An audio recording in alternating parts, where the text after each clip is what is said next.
कहानी का शीर्षक है सपनों का घर। प्लीज सब्सक्राइब @सीमा मुदगिल। सपनों का घर। किसी शहर से कुछ दूर एक किसान अपने गांव में रहता था। वैसे तो वह संपन्न था, पर फिर भी वो अपने जीवन से खुश नहीं था। एक दिन उसने निश्चय किया कि वो अपनी सारी जमीन जायदाद बेचकर किसी अच्छी जगह बस जाएगा। अगले ही दिन उसने एक जान पहचान के रियल एजेंट को बुलाया और बोला, भाई, मुझे तो बस किसी तरह ये जगह छोड़नी है। बस कोई सही प्रॉपर्टी दिला दो तो बात बन जाए। क्यों, क्या दिक्कत हो रही यहाँ आपको? एजेंट ने पूछा। आओ मेरे साथ। किसान बोला, देखो कितनी समस्याएं हैं यहाँ पर।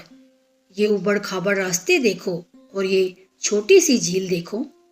इसके चक्कर में पूरा घूम कर रास्ता पार करना पड़ता है। इन छोटे छोटे पहाड़ों को देखो। जानवरों को चराना कितना मुश्किल होता है।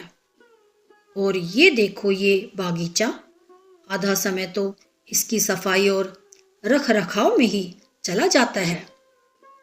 क्या करूंगा मैं ऐसी बेकार प्रॉपर्टी का?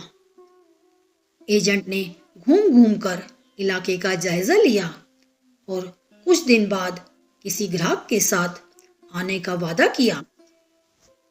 इस घटना के 1-2 दिन बाद किसान सुबह का अखबार पढ़ रहा था कि कहीं किसी अच्छी प्रॉपर्टी का पता चल जाए जहां वो सब बेच बाच कर जा सके।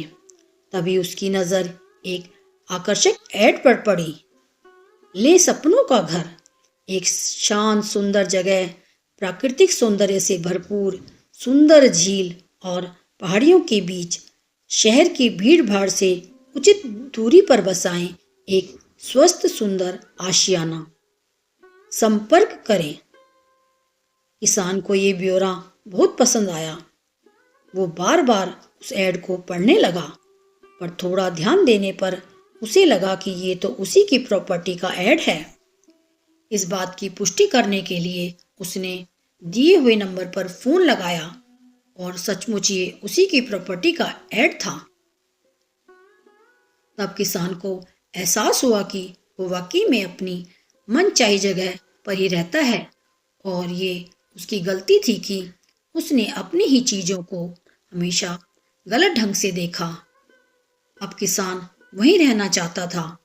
उसने तुरंत अपने एजेंट को कॉल किया और उस ऐड को हटाने को कहा।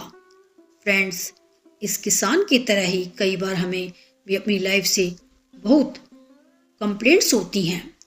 लगता है कि हमारा जीवन ही सबसे बेकार है, हमारी नौकरी में ही सबसे ज़्यादा प्रेशर है, हमारी पर्सनैलिटी ही सबसे अनअट्रैक्टिव है।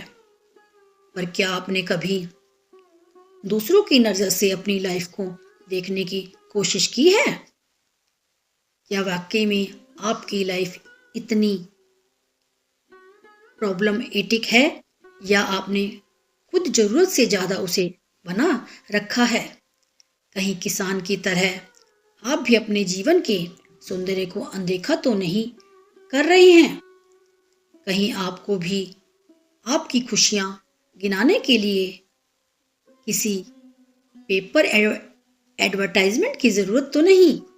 आपसे निवेदन है कि कृपया हमारे चैनल @सीमा मुदगिल को लाइक एवं सब्सक्राइब कीजिए और नई नई कहानियाँ पढ़िए, देखिए और सुनिए। ये कहानियाँ जो कि उदाहरण के रूप में है, यदि आप अपने बच्चों को और समाज में सुनाते हैं तो निश्चित ही सभी का बेहतर चित्त एवं चरित्र निर्माण होगा। आपका बहुत बहुत धन्यवाद। आपकी सेवा में सीमा मुदगिल।